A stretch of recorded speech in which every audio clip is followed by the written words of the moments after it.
might want to say tonight, and certainly whatever members of the public might want to say tonight. So with that, I want to turn it over to Dave Wooden. David? Okay, thanks, Jack. About a year ago, last May, Verizon, one of the largest telecommunications providers, approached the town to enter into what they call a master license agreement. Verizon is going about different communities, and they want to install 5G technology across New York State. This is an effort that's being done nationwide by Verizon and other telecommunication giants. And what they will do is they will install what's known as a small cell. Right now, your wireless communication comes on large towers. These would be much smaller, 50 feet in height. Usually it's a small backpack size cell that's attached to the utility pole. And so these aren't much different than what you see already out there. There are some small cell towers in different communities. But what this would do is Verizon, the reason Verizon's coming to us now is in order to move things along when they're actually ready to install 5G, which could be anywhere from a year to several years down the road in this community and other communities.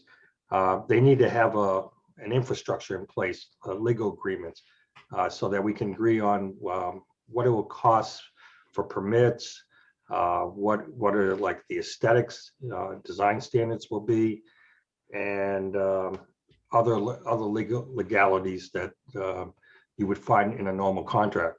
So Verizon gave us a template of a what they call a master license agreement, and it's about 10 to 12 pages, and it contains all the legalese about the contract and the do's and don'ts and the terms of agreement.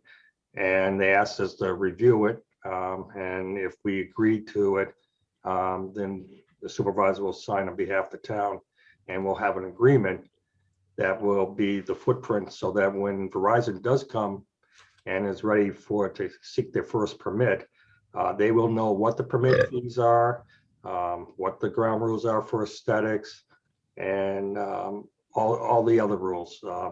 So they won't have to be going back and forth negotiations. It'll be much simpler for both Verizon and the town as well. So everybody will know what the expectations are.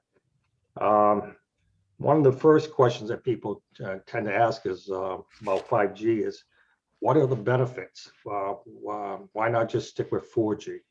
Well, in the last 7 years, the amount of data used on wireless has more than doubled, and it will continue to increase and double again in another 3 or 4 years.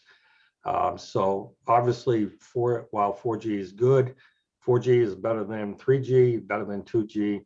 It's just another step in the evolution of the technology. And with 5G, some of the advantages are it offers greater capacity, more coverage, better voice quality, overall better reliability, and higher data speeds to meet the growing needs of data consumption. The whole thing on 5G is highly regulated by the Federal Communications Commission. They have rules that says how much we can charge for permits and fees. They have requirements that a town has to either approve or deny a permit request within a certain time period. If somebody is co-locating on an existing pole, we have 60 days. If somebody is putting in a new pole with a small cell tower, they have 90 days. So this way, a community, if there's opposition as such, they can't stall things. They have to take action. And this is all spelled out in the master license agreement as well. When we had a committee, we had 9 or 10 people on it. Some of them were town representatives like Councilman Ball, town engineer, highway department representative, someone from the building department. We also had 4 people from the public. And we reviewed a number of master license agreements from different communities. We settled on one from Town of Niski unit, and we used that as our footprint. And we expanded on that. This was all reviewed by our team, legal representation, Boyer and Dreyer and Boyashin. And we've come up with something that we think is a benefit of the town and will serve as well. These master license agreements, they're good for 15 years, and it renews for another 15 years. There are pole license agreements for each individual cell tower that goes up, and they range for 10 years, and then 3 5-year terms. So at any point in time, if one or more parties want to back out of the agreement, they can, and the provisions are outlined in the master license agreement. We developing the fee structure. The Federal Communications Commission has what they call a safe harbor of fees. They outlined fees that they felt were reasonable, and if you stay either at that point or under, they're not going to complain or give you any community any problems. It's when a community comes and says, well, we're going to charge twice as much as what the FCC recommends. So we stayed at the limits, which are, let's see, $270 per year per town-owned pole. So if we have a utility pole and one of these cell towers is put up there, Verizon will pay us a fee of $270. If it's on like a National Grid pole, we'll get half of that, $135, and National Grid will get the other $135. The actual application fee that the building inspector will issue a permit for is that $500 for up to 5 pole applications. So if they have 3, they still pay $500. We also will charge an additional $100 per pole that's in the application. So if you have 6 poles, the fee will be $600. So the fees are pretty much set in stone, and these are the same fees you'll find in Niskayuna, Albany, and all the other communities around the Capital District. We also developed our own application for pole license. I know you can't see this. It's a 1-page permit application form, and they fill that out, give it to the building inspector, and the building inspector coordinates the review process, which may include the town engineer, the highway engineer, the highway superintendent, and the town planner as well. We also developed a 20-page small wireless facilities aesthetic design standards. And this was based on what is implemented in the city of Syracuse. We didn't have to change too much in it. There were some minor edits that we made. One of the key things in it about the aesthetics is nobody wants one of these towers, cell towers, which I said earlier is the size of a backpack. And they can contain, I think, 2.8 cubic feet.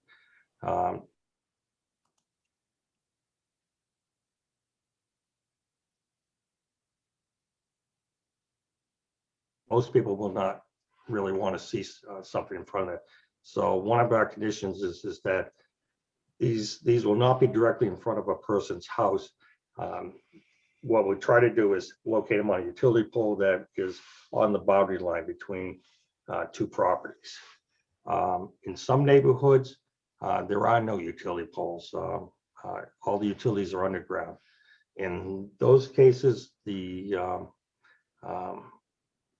cell towers will be put encased in like a what I call a dummy utility pole. It'll look like a decorative light utility light pole, but it's just a standard pole that looks like one, but it's really for the cell. It's a cell tower inside the pole. So aesthetically, it looks just like a light pole that you might see in the neighborhood, and it's not a detriment to the aesthetics of the neighborhood.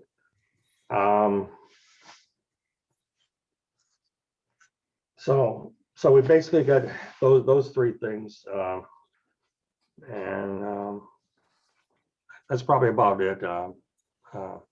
Well, I'll take questions. That may bring up some more information that I left out. This is a subject it could go on for a half hour talking about on different things. Like I said, our committee, we reviewed a lot of information from different communities across the nation. Try to take the best things that we could find in their write-ups, like the design standards, and looking at the fee schedules and such, so that we could try to present something that wasn't necessarily cookie cutter, but fit the needs of the community and kept within the rules that the FCC requires. Thanks, Dave. Dave, after you've had a chance to take a sip of water, I appreciate that discussion.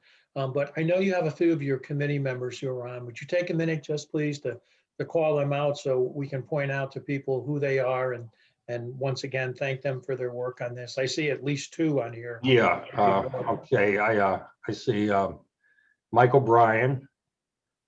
Let's see, I saw Paul Henry somewhere. Oh, yeah, Paul's here. Looking right at him. Yep. Okay. I don't see Judy Hubre, and the other one was Brian Gidley. Brian Gidley. Yep.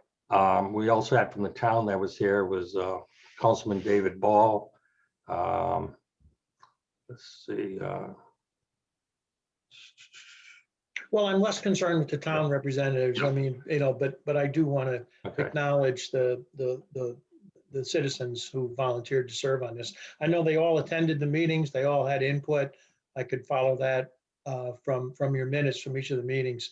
Mike, I haven't seen you before. It's nice to put a face to the name. Thanks for all your hard work. Paul, I have seen you before. It's good to see you again, and thank you very much as well. And I will reach out to Judy and Brian secondly to extend the board's thanks. And at some point down the road, I'd love to have our volunteers attend a town board meeting when we can more formally and more materially thank you for your participation and your hard work. Believe me, it won't be much, but it will be something to remember your hard work by. So with that, I just want to add a couple of things that I think some people might want a little bit of further background on, and I'll give Dave a minute to collect his to rest his vocal cords. But one of the questions that came up often when I talked with people was, how quickly is this going to happen?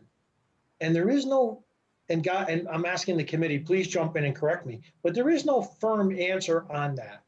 Verizon's appetite seems to be to go where the low-hanging fruit is, which is where the greatest density of housing is, where they can get the most people using one 5G transmitter. They want to get as many customers as possible on that.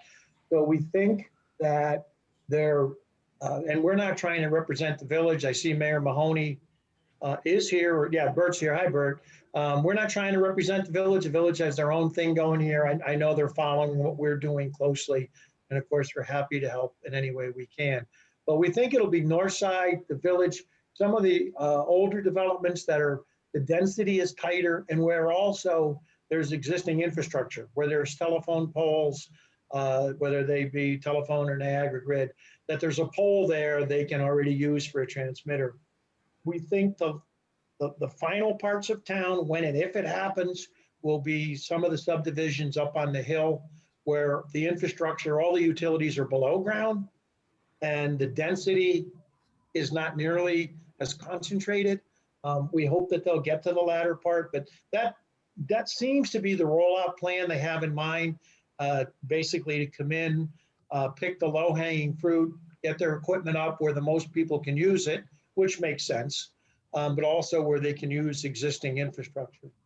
So, and the final thing I want to say is there has been some internet conversation about the safety of 5G. I know our panel, our group looked at the safety. The FCC has heavily researched, is this safe?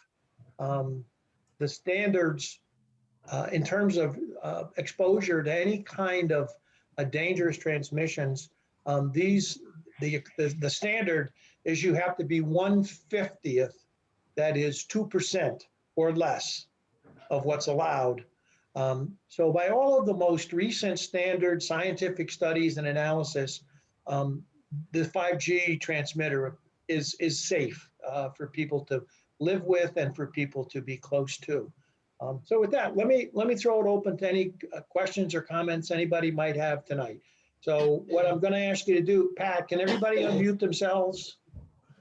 Yes, they can. So anybody who has a question, please just take a minute, use the controls to unmute yourself. Because we don't have everybody's picture, it may be difficult for Mary Shannon, our town clerk, who's taking minutes tonight. If you could just state your name and your address before you announce your question, that would be very helpful for us as we take minutes. So with that, I'll open it up to the floor. Who would like to make a comment or ask a question? I got my hand raised. I see that, Quincy Quincy Renee. Thank you. And Mary Shannon, you know Quincy Renee, so we've got to take care of it. 402nd Street. I have a bunch of questions. Actually, the first one is, I looked on the town board website for the minutes of the meetings of the committee so that I could see what you guys, and I didn't find them anywhere. I looked all over. Were they there? I'll have to defer to Dave and Pat Breen on that. The meetings for the 5G? Yeah. We did not post. Oh, okay. The other question I have, is this contract with Verizon, is this exclusively with Verizon? Say, for instance, T-Mobile decides that they want to play ball with us too. They would come in and sign a separate agreement with the A town. separate agreement. My other immediate question, and then I'll stop and let other, because I have more. My other immediate question is, with Verizon's 5G, only if you're a Verizon customer will you be able to use that. Okay. Yeah. I'm leaving that open for anybody to respond to. Please, anybody on the committee who wants to respond to these questions, please feel free to jump in and do so. Mike? Yeah, that'd be correct. If this MLA is just for Verizon or Cellco. A couple companies use Verizon's network like Spectrum, and there's a few other subsidiaries, but this is strictly for Verizon 5G. This is strictly for Verizon 5G. And that's only because they're the only ones who've approached us so far. Right, but and we don't have them. It's not a mutual. Anybody else can approach us with that. Yeah, of course. That's just, because Verizon's 5G is different from the other people's 5G. Yeah, that's correct. Verizon's using a small cell approach, where companies like AT&T, T-Mobile, they're using a more long-range antenna. They're using a long-range antenna, which gives more mid-range, so that they can. They don't need the poles so close together. That's correct. Verizon's using the small cell approach just to create more bandwidth and try and create greater speeds faster. I think as of right now, the AT&T 5G, their speeds are similar to what 4G was. They're just increasing that bandwidth for the increased demand that's happened in the past 10 years. Right, and I believe that even 5G would have some, but let me just ask one other question. Who, they will be paying the town for the poles that they put up? Yes? Yes. Yeah. They pay the, now what happens if they don't put up a pole? Like, do we know where they're gonna be putting up, do they have a map of where they're gonna be putting up the poles? How Yeah. many poles they're gonna be putting up? So Oh. that we have an idea of how much income will be coming in? Okay, at this point, we don't know where they're putting poles up. That hasn't come about yet. When they go to put a pole up, they have to get a permit. Right, I know. So we have to approve all the locations and such. I don't think they entirely know themselves at this point how many poles they will need. Well, I would imagine that if they know their coverage area that they're shooting for, that they would have to have a certain number in mind because the transmission only goes so far. So they would Right. have to do that. So I would expect that we would have that information at some point that would be available to the community to see where and how many poles would be going up. At some point, we will have that information because they can't put a small cell transmitter, let alone a pole, until they fill out an application with the town. And then when they do that, they have to put it up so that it conforms with the town's aesthetic standards. So if this isn't a case of Verizon is going to come in here some weekend and put up 20 poles and 50 small cell transmitters that we didn't know about. They can't put up anything until they submit an application and it's been reviewed and approved by the town. Right, but will the community get a chance to look at that? To see how that map is going to look? I don't have any objection to the communities getting a I look would at just it, but think that would be important as a consumer. Now, I know I live in the village, so it's really kind of none of my business, but don't let that stop you. it never does. So I would really like to, as a community member, because even with the village, I would want to know how many poles they're going to be putting in and where they're going to put them. I'm just curious, why would you want to know that? I Well, mean, if you were getting the 5-cell service, why would, I'm just curious, I'm just trying to figure out why that would be important to you personally. well, personally, it's like I'm not a Verizon customer. So that's one thing. Well, that You would know? make it even less important. Well, no, it doesn't. If the pole is somewhere near me. Well, they're going to use existing poles for the most part in the village. That's the whole Right, point. but the Wanting technology to go will, into the village first is to use the existing infrastructure. got it, but the technology is gonna be on that pole. And Right. how much money will the town be bringing in? Will that help the tax base? Well, we don't have any idea because we don't know how many poles they're going to put up. We don't know how That's quickly. why I wanna know Well, about, Quincy, we have no way of knowing that. We have no way of knowing when they're going to roll it out or how quickly they're going to roll it out. There's not a municipality in New York State that knows that. Just they for don't do example, a pre-plan. no, they don't. Just for No. example, Schenectady signed an MLA about, Dave, I don't know if you remember. the 2 years exact date. ago.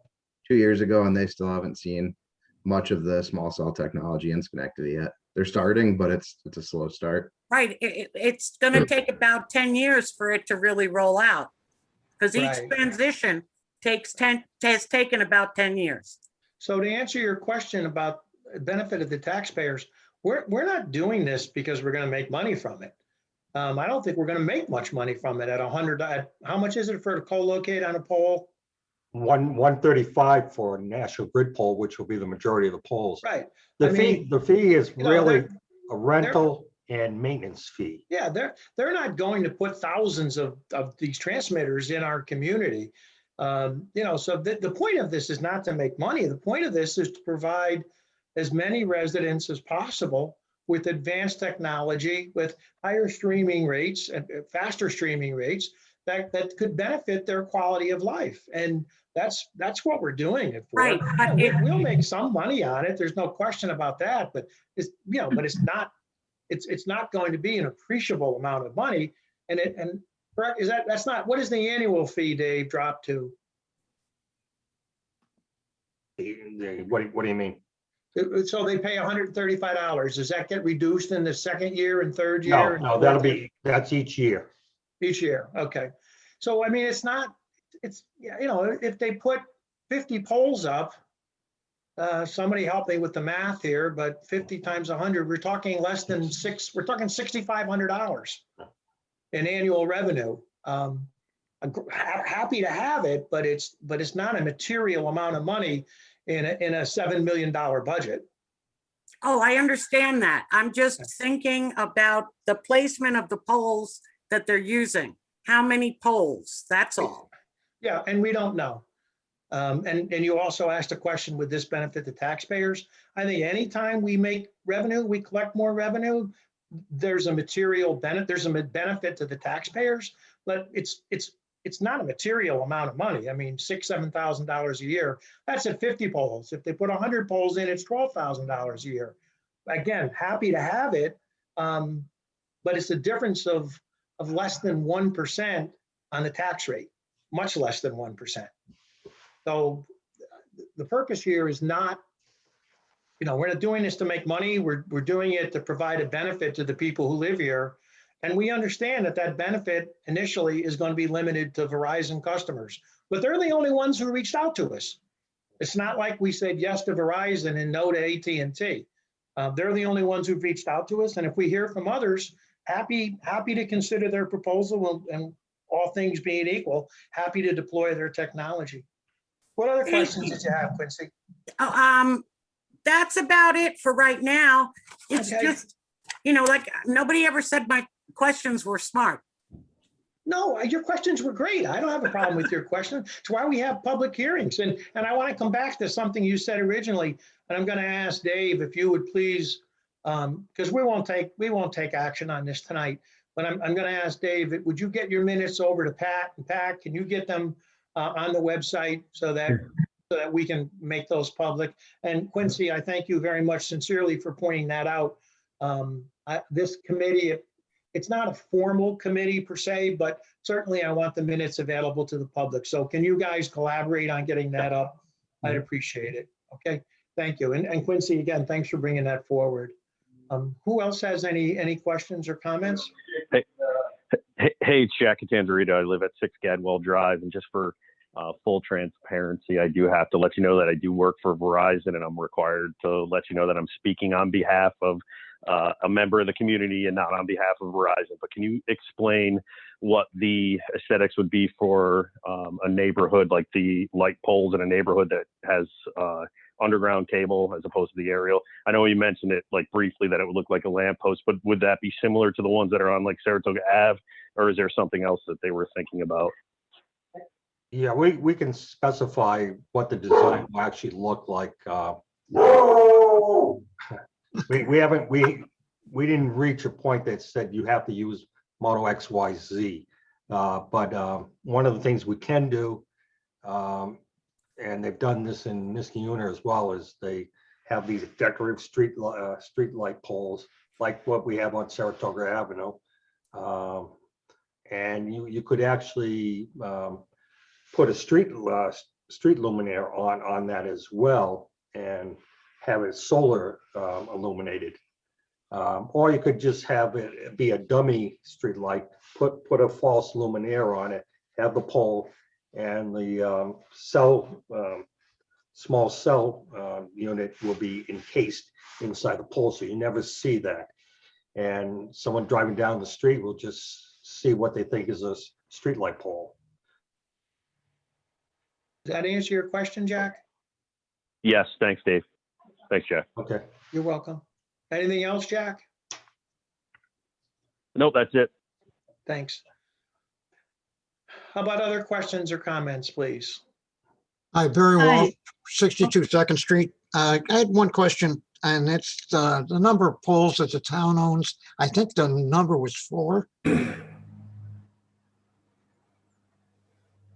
I don't know exactly how many, but it's probably a handful. It's not Yeah. many.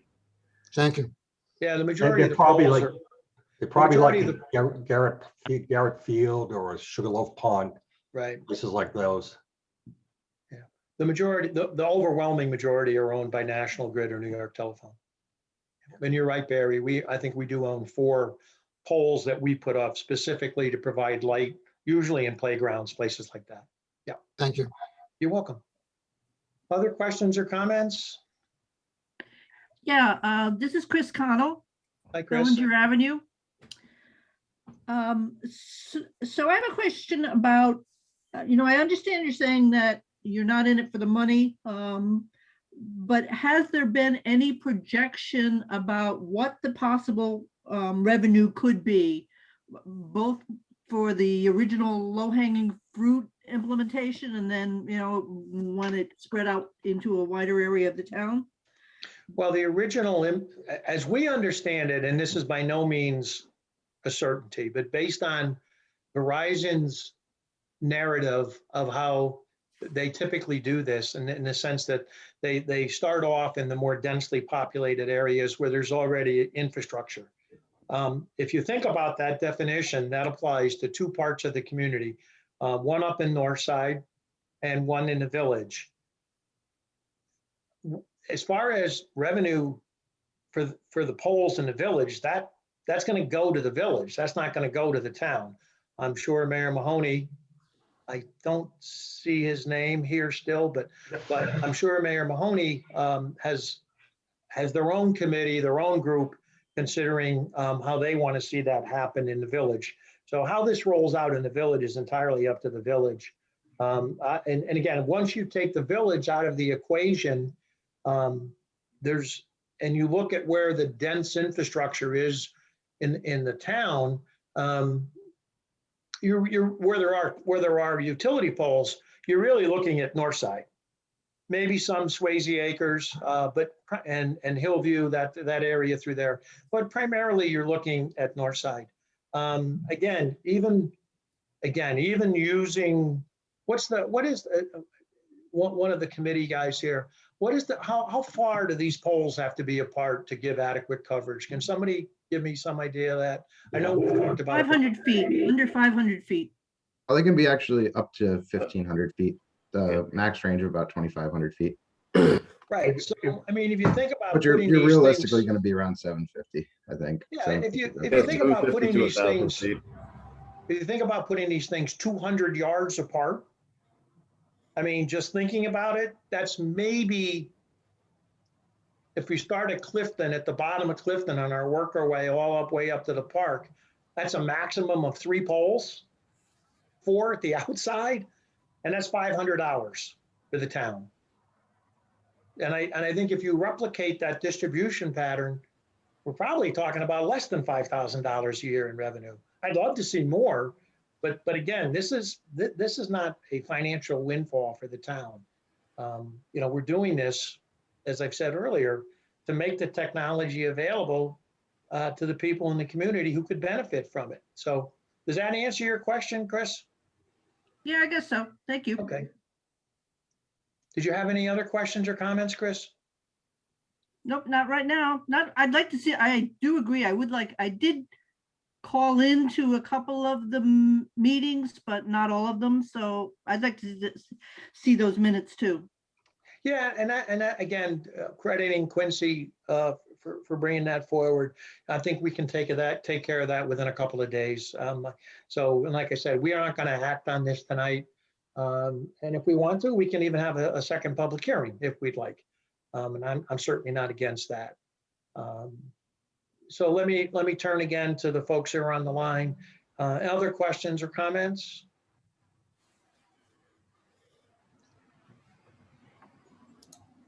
Okay, hearing none.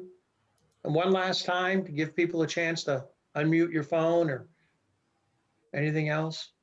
Mayor Mahoney, I do see you're there. Did you want to add anything to our conversation tonight? I see you're muted, Bert, and I'm not trying to put you on the spot, but I didn't know if you wanted to add anything. No, we have a committee going and we're going to follow through and go with our own agreement, as you know we have to. So that's what the village is doing. Right. Okay, thanks. Thank you. Okay, and with that, I'm going to go ahead and I'm going to close the meeting. We will table the final item tonight on our agenda, which I believe is the Verizon 5G resolution. We will table that. We will get those minutes posted in the next couple couple of days.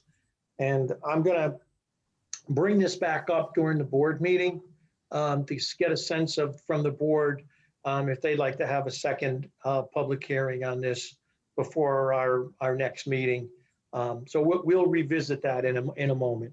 So with that, does anybody have anything else that they want to add? One last opportunity for that? No. Okay. Again, I want to thank the members of the committee, all the members of the committee, but especially our citizen volunteers. I have to tell you, Mike, Paul, Brian's not here, Judy's not here, but it's obvious that you folks had a real handle on the technology here. And in my conversations with Dave, it was kind of obvious that we are fortunate to have you guys volunteer to serve on this. You brought an awful lot of expertise on the subject, and we're very grateful to you for that. So with that, we will take a very brief break, brief enough for me to bring up our agenda on another computer.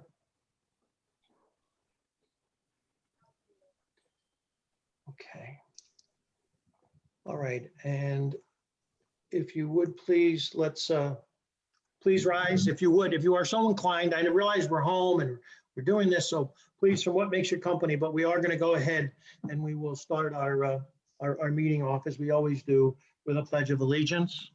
I pledge allegiance to the flag of the United States of America and and to the republic for which for which it stands, one nation, under under God, indivisible, indivisible, with liberty and justice for all.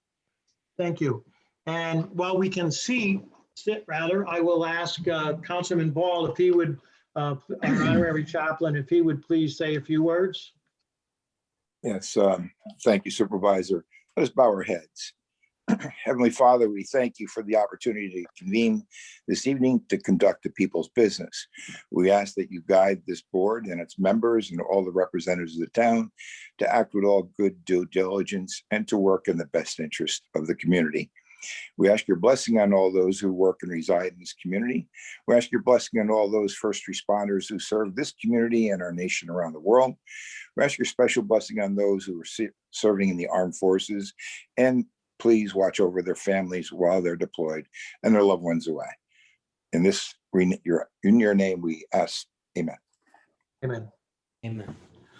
All right, and with that, we will go ahead. Mary Shannon, I assume you've taken the rolls already? I have, yes. Great. Are there any communications or petitions? Yes, there are. Dear Supervisor Lawler, please accept this letter as formal notification that I'm resigning from my position as Information Security Officer for the town of Waterford. My last day will be Wednesday, March 31st, 2021. It has been an honor and a pleasure working for you and the town board over the past 30 plus years. I've truly enjoyed and appreciated working with the entire town workforce in serving the residents of Waterford. I wish you all the best and look forward to keeping in touch. Sincerely, Russell McAllister. Thank you. Copies of the meeting minutes of the town board meeting of March 2nd and the agenda. 4 weeks away from the end. Apparently somebody's unmuted. Copies of the town board meeting minutes of March 2nd and the agenda and special meeting minutes of March 30th have been distributed to the board. Are there any requests for corrections, additions, or deletions? And if not, can I have a motion, please, to approve the minutes? So moved. Second. Any discussion? If not, all in favor, please say aye. Aye. Aye. Any opposed? The motion carries unanimously. And with that, we'll move on to the committee reports. Our first report this evening is the supervisor's monthly financial report. For the month of March, in the general account, the balance on hand is of March 1st, $3,317.22. Total receipts for the month amounted to $120,657. Transfer from our general savings account in the amount of $423,000. Transfer from the bond account in the amount of $48,500.05. Total disbursements during the month amounted to $422,041.58. Transfer for debt service payments amounted to $52,846.88. Transfer back to the general savings account, $37,000, leaving us a balance on hand in the general account of $83,585.81. In the general savings account, the balance on hand as of March 1st, $4,468,333.10. Total receipts for the month amounted to $277,924.39. Transfer from the general savings account in the amount of $37,000. Transfer to the payroll account during the month in the amount of $182,558.30. Transfer to the general account in the amount of $423,000.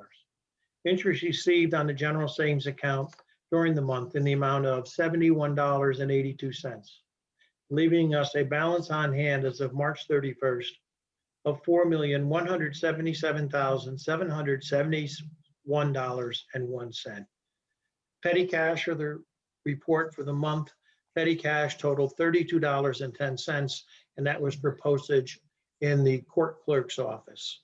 And finally, the abstract report for the month of March, audited vouchers totaled $361,799.07.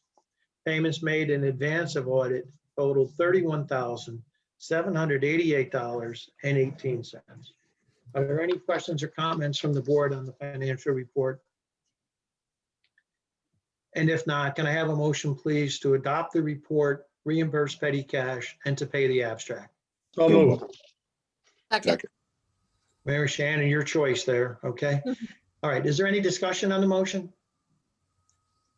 If not, all in favor, please say aye. Aye. Aye. Aye.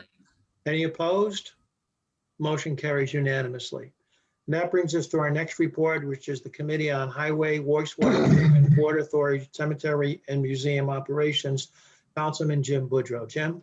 Thank you, Supervisor. Good evening, everybody. For the Highway Department for the month, all the plows and salters were serviced and put into storage. Brush along the fence was cut back on Higgins Road, excuse me. 11 trees were cut down and removed from the corner of 4th and South Street. 2 street sign posts were replaced on Timber Drive. Catch basin in front of 25 Mohawk was rebuilt. 5 tons of blacktop was used in road repair. 4 tons of Norlite was used to repair the upper cemetery road. Excuse me. Processed 33 dig safe requests. Responded to 53 requests for service. 90 cubic yards of yard waste was removed. And 6 yards of red mulch was used at the visitor center. 20 yards of black mulch has been used for town entrances and cul-de-sacs. All ball fields, tennis courts, and batting cage have been serviced and are now open.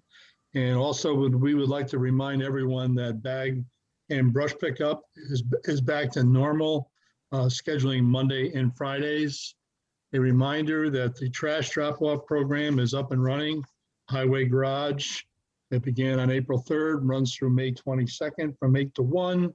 Passenger cars, $5. Pickup trucks and vans, $15. Trucks, vans, and cars with trailer, $25. And any more information on that, you can contact the Town Garage and Tony Lubis, who has submitted those reports. Wastewater report for the month, they removed 10,000 gallons of sludge. Albany County, 72,000 gallons of sludge to Saratoga County. Answered 5 calls, 4 phone, 1 power. Maintenance concluded for the month, checked all pump stations and cleaned all floats as needed. Continued maintenance of outside grounds, equipment, and vehicles. Removed the influent primary grease from primary tanks and weirs. The A team removed the emergency backup system to the old James Drive pump station. Dismantled and removed the control panels, compressors, alarm components, and all piping and electrical conduit from the old James Drive and Murray Avenue pump stations for demolition. Worked with the electrician at both those sites, James Drive and Murray, and to install, test in the alarms for both systems. Cleaned and inspected the collection manhole on James Drive, and Troy Belting moved the temporary trial alarm system from James Drive to Sage Road for testing. And we're happy to announce that James Drive and Murray Avenue those pump stations have almost come to a complete conclusion. So That's a long project, and good job by Craig Falcone, who submitted that report and shepherded those projects through. For water commissioners for the month, the Water Commissioner Waterworks delivered approximately 26,800,000 gallons or 960,000 gallons per day of water during the month. Distribution system work, staff completed dig safe utility locations and services calls for the month. In addition to calls, staff calibrated and maintained equipment, completed monthly water testing, and then completed meter reading. Hydrant leaves and snow removal. Please be advised that during the winter, we don't have to do that anymore, so I won't read that to anybody. But if we do get a snowstorm, clean your hydrant out. And the commissioners are excited to announce that once again, they have a new website, and you can use it at www.waterfordwater.org. And that report was submitted by Ed Hernandez, General Manager.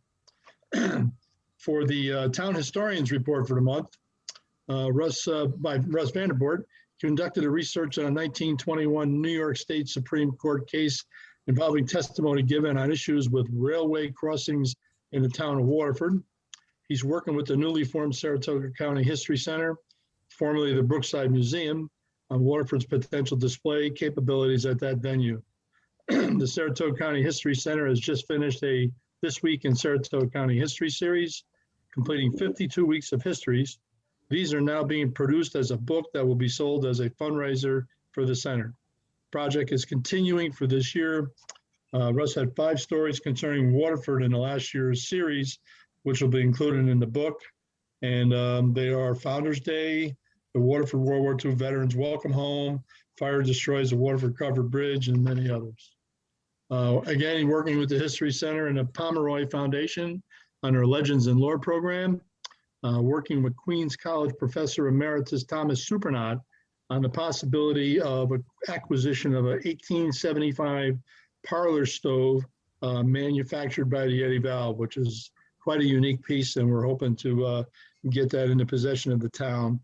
Working with a local woman who is also an author with local ties. She's a blood relative to an early Waterford founder. The Waldron family, one of their early ancestors, was murdered in Waterford in the 1700s, trying to determine where their property was and the burial site of their ancestors, and we think we have it solved. And working with another author from Manhattan concerning Waterford High School art teacher from the 30s. Ray Henry was teaching in Waterford, later went to Troy to teach. There was developed a fascinating story, too complicated to relate, concerning Ray's mentoring influence on a Waterford native who went on to fame in New York City in the 50s and 60s. And Russ has been busy, attended several Zoom meetings this month, and maintained interest and activity on the Waterford New York History Facebook page. No report from the museum because they are continuing to still be closed. The lower section of the cemetery is now open, and that is my report for this evening.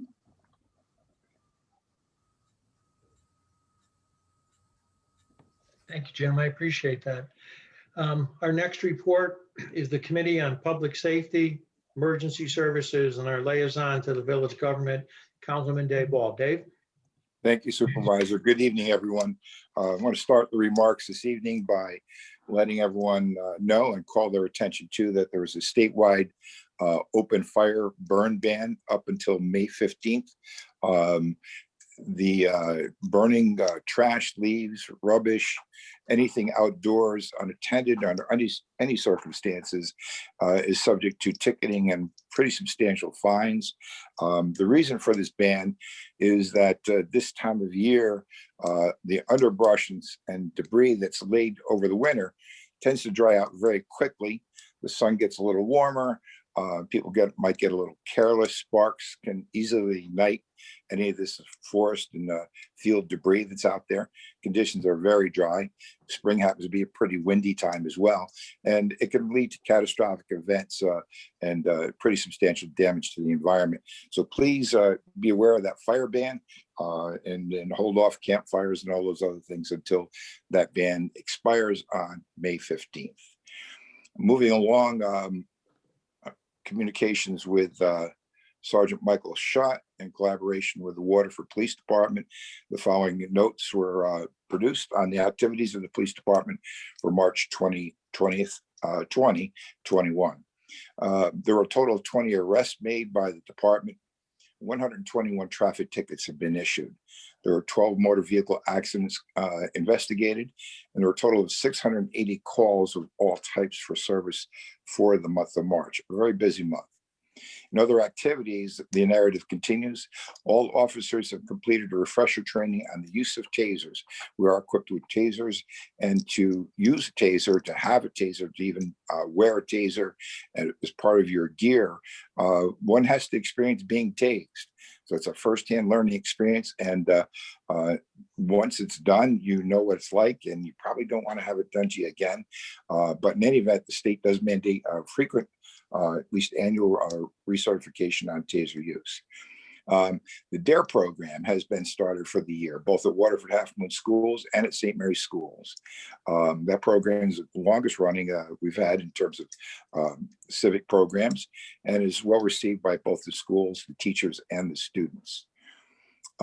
Sergeant Shutt attended a workshop on procedural justice law for enforcement administrators that was conducted by the GCJS, part of our ongoing training program. An e-justice audit was completed by Paul McInerney. No problems were noted. E-justice is how information is exchanged between the Justice Department, the state, the FBI, and various agencies, law enforcement agencies around the state.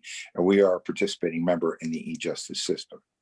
Working in conjunction with the Waterford Rescue Squad, program was implemented that facilitated 105 COVID vaccinations for Waterford residents. I'm sure there'll be more comments on that later in this meeting. This program is will continue as vaccine supplies become available. The process of complying with Governor Cuomo's Executive Order 203 on police reform was completed, and a final draft was passed by the town board on 3/30/21. The plan has been forwarded to New York State, and updates regarding the implementation of programs contained in the program will continue over the coming months. We did receive acknowledgement that the state received our plan. There are several open cases. The nature of those cases, we are investigating one child pornography case, one burglary case, and one vice case. That collaboration and report was submitted by Sergeant Michael Schott. Looking over statistics for the month of March, just review some of the major statistics that we report on. There were a total of 19 domestic incidents investigated, 15 harassment complaints made and investigated. There were a total of 7 fire calls, 49 EMS calls, and 8 motor vehicle accidents, and 34 animal control reports. All other incidents were a total of 46. School details, we performed 49 details of public safety, school safety, and the safety zones. Traffic stops and issues, uniform tickets were issued. Stops were a total of 141. Welfare checks were conducted 15. Civil standby and custody exchanges 10. Investigated 29 disturbance calls, and assisted outside agencies 22 times in the month of March. The board also received a copy of this entire report, and in addition to that is a list of the March 2021 arrest and the nature of the arrest and the charges applied. Supervisor, that's my report. Thanks, Dave. Dave, in listening to your report, I heard you mention that we were going to talk a little bit later about the COVID vaccination effort in the town. Yes. Did you want me to come back to you under other business for that? Oh, well, I think, Jack, you would provide the best narrative of that and how that whole program came together.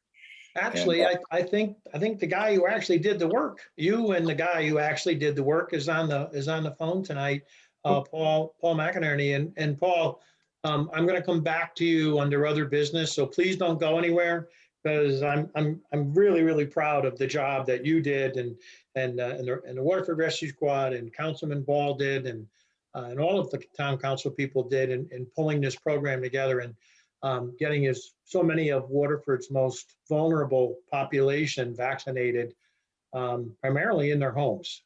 So I want to come back and talk about that for a minute. So Paul, don't go anywhere. If you can hang on until we finish up, I'd appreciate it. I will be here. Thank you, Paul. Our next report is the Committee on Veterans Grants Funding, our Special Projects Town Hall and Senior Liaison. Councilman Frank McClement. Frank? Hi, good evening, everybody. Just a brief report. As you all know, our senior, our community center has been closed down due to the pandemic. We have begun discussions about when we can reopen. We're going to be looking to communicate with the senior group and meet with them in the coming next couple of weeks, as well as we'll be posting for a new senior program coordinator, as Mike Mahoney, who served for many years the community, retired at the beginning of the pandemic last year. That was a planned retirement, so we'll be posting that job in the coming days. And then we'll be looking at developing some new programming. So we're excited about at least being able to start to see some light at the end of the tunnel for our folks. We are continuing some of our senior services and have been throughout the pandemic with our medical transportation and our grocery bus. Our monthly reports submitted for the month of March, we for our medical transportation, we had a total hours of 184, transported 29 seniors with 8 cancellations for a total of 1,015.3 miles. Our grocery bus, we had well, it looks like the numbers got cut off on the report that was sent to me. So I don't have those numbers, but I will get those numbers so that they can be added to the minutes to Mary Shannon. And then we also, but we do continue to run the grocery bus. The grocery bus runs on Wednesday mornings at 9 a.m. Any senior requiring medical transportation, which is wheelchair accessible, just so everybody, as a reminder, or anybody who needs transportation to the grocery bus, they can contact our van driver, Andy Walters, at 518-527-4589. And that's my report on seniors. I do want to bring one thing up for veterans. And I just want to remind folks in the Waterford community that Saratoga County has a number of different programs for veterans. And two, just want to mention as a reminder to the folks out here, because, sometimes down in Waterford, some of our, for those that don't know, I work as the Veterans Director for Saratoga County. And a lot of our county programs, we get a lot of participation, tends to be very Saratoga and Ballston Spa area centric, because that's the kind of the center of the county. And down here in Waterford, sometimes a lot of folks might not hear about us. But we do have a couple of programs I just want to remind people of. The first is our Veterans Trust Fund. And I bring this up, I brought this up a couple times throughout the pandemic, but just as a reminder, our Veterans Trust Fund is completely funded on donations. And what it does is it allows our agency to provide grants to individuals who are veterans or their families who are having a particular type of emergency where something else, other programs aren't able to take care of it and not really a fit. We've done some things, some unique things. We've replaced a hot water tank for someone who we couldn't find another program to take care of it. We have repaired vehicles that a veteran needed for medical appointments and whatnot. So there is some flexibility. Grants are approved by the Veterans Committee. And then we've also given grants to groups in the county to support some of their efforts, notably the Veterans Food Pantry at the Veterans and Community Housing Coalition. But if there are veterans in the community and they find themselves in need, I would encourage them to call my office. And it's important for them to talk to us. Our number 518-884-4115. And if they have a need, we can certainly look at trying to help them. So that's it. The other piece is a program, the peer program, our Veterans Peer Connection program. We were in a fight to get some state funding. That's 100% state funded. And we're waiting on the budget this year to see if we're going to be funded for next year. But we did finally get our monies that were approved from last year here a couple of weeks ago. But that program does continue, and it just connects veterans with each other. We have a coffee night, and our coffee night is every Tuesday night at Saratoga Coffee Traders. Saratoga Coffee Traders, of course, has a Waterford connection with Scott Swedish, the owner, and he takes great care of us. He basically closes the coffee shop down on Broadway in Saratoga on Tuesday nights and opens it up for us. And there's no agenda and there's no cost. So if anybody, any veterans are looking to connect with other veterans, Saratoga Coffee Traders, Tuesday nights at 5 o'clock. Again, it's free. We cover the cost of coffee and sandwiches, and the camaraderie is on you. So just want to bring those programs up and remind folks down here that they are open and welcome to participate. And that's it for this evening. Thank you, Frank. Our next report is the Committee on Youth, Playgrounds, Schools, Festivals, Library, our School and Visitor Center Liaison, Councilwoman Lori Marble. Lori? Thanks, Jack. The library has adjusted their service model as of April 1st. They're now open for limited browsing and computer use on Mondays through Saturday. The hours are as follows: Monday through Thursday, 10 a.m. to 5 p.m., Friday, 10 a.m. to 3 p.m., and Saturday, 10 a.m. to 2 p.m. Masks are required. Curbside pickup of materials is always available upon request during these service hours.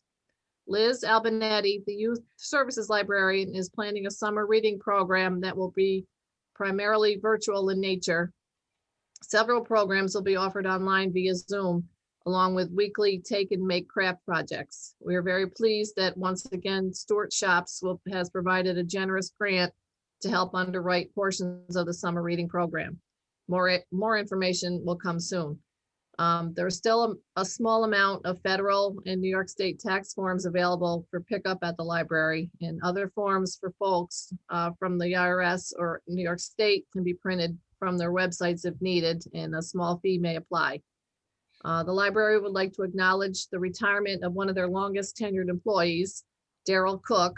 Daryl has been an invaluable member of the library staff for many years and continued the tradition of dedicated library service that her mother, Marion, began so long ago. We wish her all the best. This week is school at the school. It's spring break. Please check the school website for any meetings for the month of April, such as Sports Booster, the Board of Education, and PTO. The calendar for soccer, volleyball, golf, track and field is also on the website. They've got a calendar for all that. There are games all this week. News from the Visitor Center from Harbor Master Jeff Cleary from the month of March. The Federal Lock at Troy will open May 1st and operate from 7 a.m. to 9:30 p.m. The New York State Canal System will open the 2021 navigation season on Friday, May 21st at 7 a.m. The hours of operation are as follows. Locks E2 through E6 and guard gate number 2 in the Waterford flight will operate on demand from 7 a.m. to 10 p.m. from Thursday through Monday, from May 21st to September 15th. During the same period, the hours operation for the Waterford flight will be 7 a.m. to 6 p.m. on Tuesdays and Wednesdays. The farmers market will begin operating 3 weeks earlier than in the past years, with the first day being Sunday, May 16th, and it will be held every Sunday from 9 a.m. to 1 p.m. through October. Our Independence Day celebration, July 4th, Dragon Boat Festival, August 7th, and Tugboat Roundup, September 10, 11, and 12 are all being planned. Recruitment is underway for volunteers at the Hearst Harbor Center for the 2021 navigation season. 2 and 3 hour shifts are available beginning in early May. For more information, please contact Jeff Cleary at 518-233-9123. Many thanks to the Town Highway Department for all of their hard work cleaning and beautifying the Hearst Harbor Center and campus. Also, a thank you as well to the Waterford Fire Department for hosing down the wall after the recent storms. Very much appreciated. The town pool will open the end of June, hopefully June 19th, following the same COVID protocols as we had in place last year. We're currently accepting applications for pool staff. Lifeguards must be at least 15 years old and Red Cross certified. The certification must be by June 15th. We will accept applications until May 15th. Applications can be picked up in the supervisor's office or can be obtained on the town website. The ad will be in the employment section on the town website as well. And I believe that's the end of my report, Jack. Thank you, Lori. Any questions or comments on any of the reports from any of the board members? If not, I want to thank you all. It sounds like it's been a very busy March as we kind of move into the more active part of the year. And I know everybody will continue to do a great job and be very busy. I appreciate your efforts on the town's behalf. With that, I'd like to move on now to general orders. Mary Shannon, if you would. Resolve that the supervisor be, and he is hereby authorized to sign a contract with JGS Recycling and Hauling, Inc. for electronic recycling for the year 2021. Someone care to offer that, please? I'll offer that. I'll second it. Any discussion? Would you call the roll, please? Councilman Ball, Yes. Councilman Boudreau, Yes. Councilman Marble, Yes. Councilman McClement, Yes. Supervisor Lawler. Yes. Resolved that the town board of the town of Waterford hereby authorizes the town supervisor to sign change order number 1 with Wayne Schaff Associates, Inc. in association with the town hall renovation project. Said change order number 1 is a credit to the town in the amount of $7,767, which decreases the total contract with Wayne Schaff Associates, Inc. to $189,060. I'll offer it. Second. Any discussion from the board? As Mary Shannon said, this was a change order, a credit in the town's favor. It reduces the cost of the project.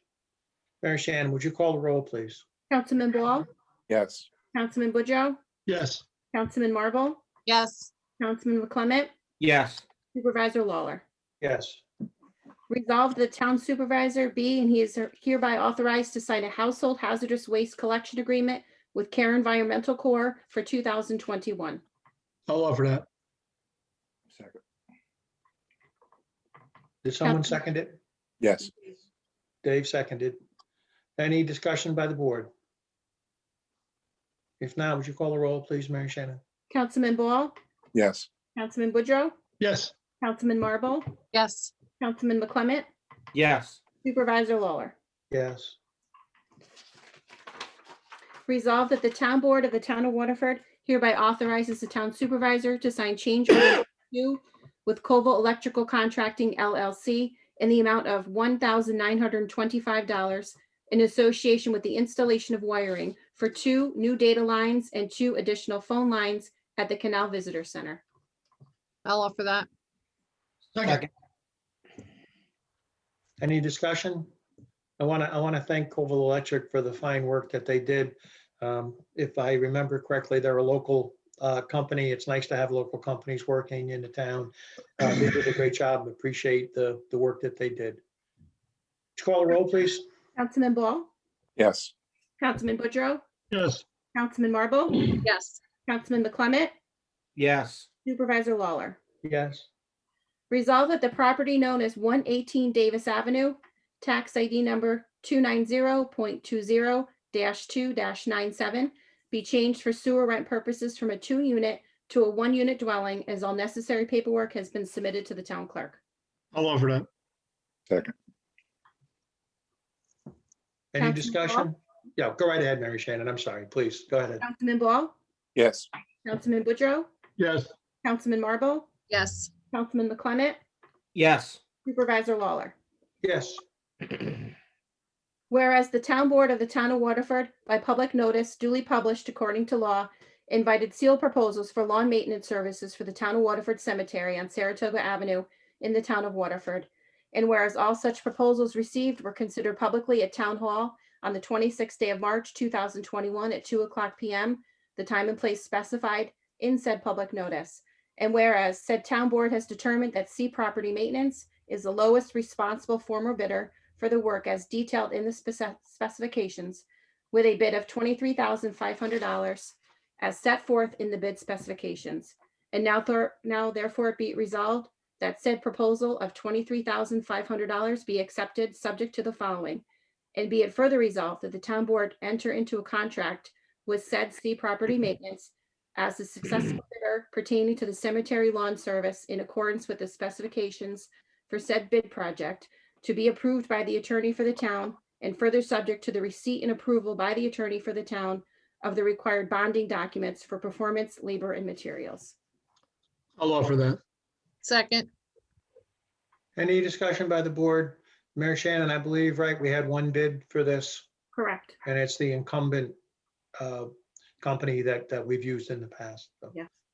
okay, would you call the roll, please? Councilman Ball, Yes. Councilman Boudreaux, Yes. Councilman Marble, yes, Councilman McClement, Yes. Supervisor Lawler. Yes.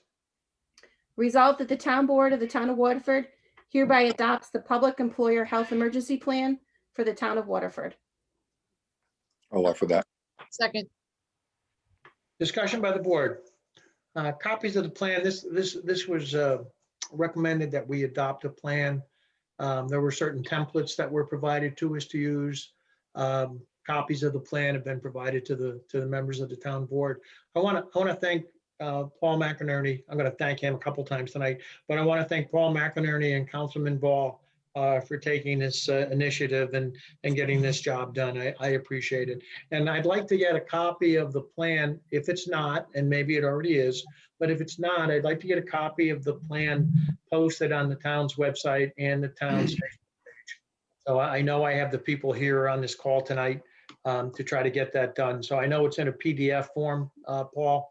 So if you can work with Pat and Jeff to get that done, I'd appreciate it. Councilman Ball, Yes. Councilman Boudreaux, Yes. Councilman Marble, yes, Councilman McClement, Yes. Supervisor Lawler. Yes. Resolved that the town board of the town of Waterford hereby authorizes the town supervisor to execute an agreement with Dr. Bruce Ushkow to provide emergency healthcare physician services for New York State public access defibrillation for the period of 4/1/2021 to 3/31/2023. Total cost of the 2-year agreement is $630. I'll offer that. Second. Thank you. This agreement with Dr. Ushkow, the town has a number of defibrillators deployed throughout our buildings. I'm not even sure how many we have, but there's pretty much at least one in every building. Hopefully they'll never be used. But in order to use them safely, we are required by law to have a physician certify that they are in fact the right equipment, that they're in good shape, that we have replaced the parts as required to get that certification. So Dr. Ushkow is going to look at our defibrillators, make sure that they're all in good shape, and God forbid we have to use them, but that if we do, they'll work as they're intended. So that's the purpose of this resolution. Councilman Ball, Yes. Councilman Boudreaux, Yes. Councilman Marble, yes, Councilman McClement, Yes. Supervisor Lawler. Yes. And on our final resolution, unless there is objection by the board, I'd like to table that resolution. We had some good comments tonight during our public hearing. I think our committee could have an opportunity to consider those comments.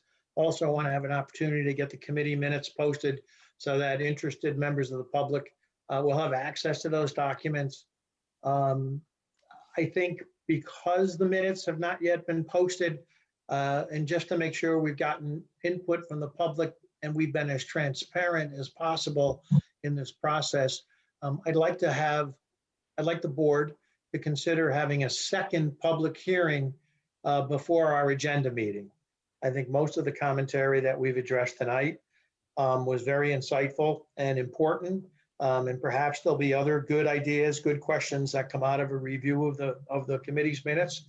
So unless there is some objection, I'd like to introduce a resolution under other business to call for a second public hearing on the 5G, the Celco 5G proposal at 7 o'clock.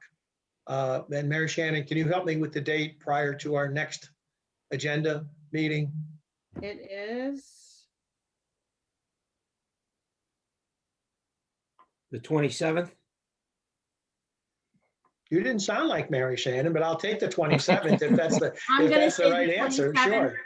On the 27th? Okay, 27th so for the 20, does that give you enough time, Mary Shannon, to post the meeting and all absolutely. the places you do? Is Yep. the board comfortable with that? I think it makes sense to have a second meeting, That's good. second public Yep. hearing rather. Yep. Okay, so let's go ahead and Mary Shannon, if you would arrange that, and I know Dave and Pat are gonna work to get the minutes posted on the website. Any comments on that topic before I move on?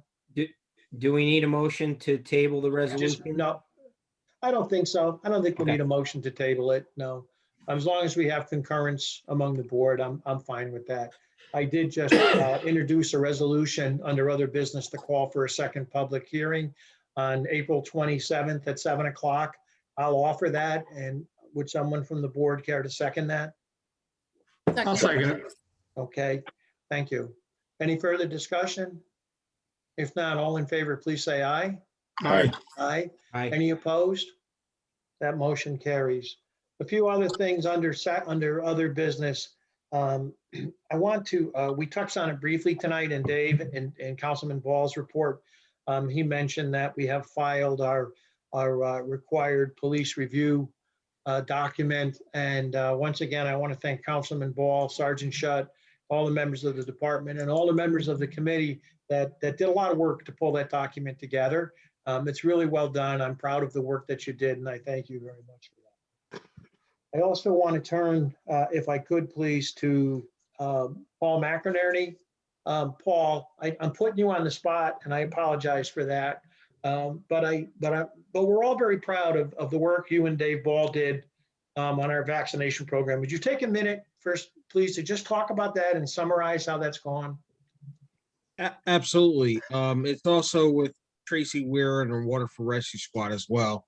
Right. And we've adjusted to getting vaccinations from the county. And when we get them, we go off our list of people that are pretty much on waiting lists, and we go from there. We got 105 so far. I'm hoping that we get more vaccinations. I would like to get that bumped up to about 200 after this month with the Johnson & Johnson, and not go with the Moderna or Pfizer, because that holds up a lot of the rescue squad paramedics from their job they do every day. But we have over 20 right now, almost 25 people on the list, and it goes, it's growing every day, daily. Well, Paul, I think you've been a And little too. I just went up and we got the last part. Hello? No, go right ahead, Paul. Finish your thought. I'm sorry. Oh, I'm sorry. We just got the last vaccination done today for the last part of the second dose for the Moderna. So 518-590-0932. If they call that number, they can leave a message. I'll get back to them and put them on a list as well. This has been, I'm hoping to get as many people as possible vaccinated. But we're just, it's whenever we get the vaccinations, that's all we're looking for. I think Paul is being a little too humble here. I've been in a couple of those meetings on Friday morning when you get told literally at noon how much vaccine you're going to have to distribute the following day. You never know until less than 24 hours beforehand. And at that point, Paul has to jump in and then start calling people to arrange their vaccination, whether that's usually it's been in the resident's home, or on one occasion at least, we've been able to do a small clinic at the rescue squad. We started compiling this list when the county very first made vaccines available to the town. Our first allotment was 15 doses. You may recall 15 doses is what we were allowed. We quickly filled all 15 of those slots. We reserved those for our most vulnerable, our most elderly, and our most infirm. They had to go to Saratoga County to get those vaccinations, and those 15 people, and I was there that day, all 15 of them were vaccinated. Subsequently to that, we began receiving odds and ends doses available to the town, and not just Waterford, every community in the county was in the same position. But because we have built a list of people who are elderly or people who have serious health conditions.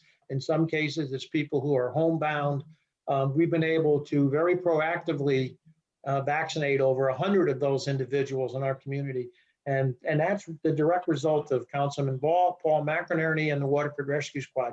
Did a great job, literally on a moment's notice. And great job, guys. I'm sure everybody appreciates it, especially those 100 people who were vaccinated. And the final thing I want to talk about tonight, I mentioned this, I think, at the agenda meeting. I want to bring it up again tonight because Memorial Day is fast approaching, and unfortunately, due to the COVID restrictions that remain in place by the governor's executive order, we are unable to have our traditional Memorial Day parade, which honors our veterans and brings our community together to remember our veterans and to salute them. We are still going to do some kind of a ceremony. I know Councilwoman Marble is working on that with some different people. We're certainly not going to skip a Memorial Day observance. We will do something probably similar to what we did last year, which was a smaller gathering at Soldiers and Sailors Park. But clearly we can't have a parade. However, as I mentioned last week, because we as a county, the entire county, and for that matter, probably the entire country, have not been able to honor our veterans as well as we should and as well as we have. The county has made $2,500 available to each community to use as we see fit for some kind of a veterans program. So I know different people in the town are working on that, but we're hoping to take that $2,500 and use that. It won't replace the parade, but it'll certainly certainly make sure the veterans know that they haven't been forgotten and that we still tremendously respect and appreciate them. So look for more on that coming up as we get closer to Memorial Day. We may push this concept back to Veterans Day and do something more exciting on Veterans Day. I know Councilman Clement's nodding his head. He wants to be involved in that as well, and I'm sure he will be as the Veteran Services Director for Saratoga County. So that's everything that I have, and at this time, I'd like to do what we always do, which is ask people to please jump in with any questions, any comments you might have, and also if you would, if you take a second just to announce yourselves and give us your address, so Mary Shannon has it for the minutes. So with that, does anybody have any questions or comments?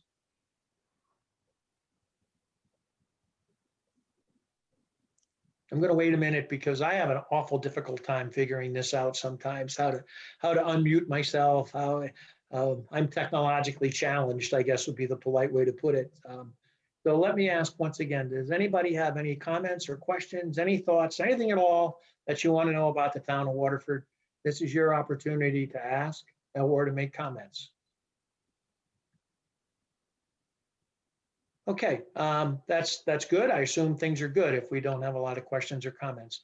So with that, I think we've wrapped up our business this evening. Let me turn to the board. Is there anything else that any board member or Mary Shannon, anything that you would like to bring forward tonight? Everybody's good? We've touched on all the bases, done the work that we needed to do. Okay, with that, then can I have a motion to adjourn, please? So move. Second. Any discussion on the motion? And if not, all in favor, please say aye. Aye. Aye. Any opposed? The meeting is adjourned. I thank you all for coming. Please stay safe. Enjoy the next couple of days of beautiful, beautiful weather. Bill Kutu and I will hopefully be making fools of ourselves on the golf course as we usually do. Hopefully we'll find some time to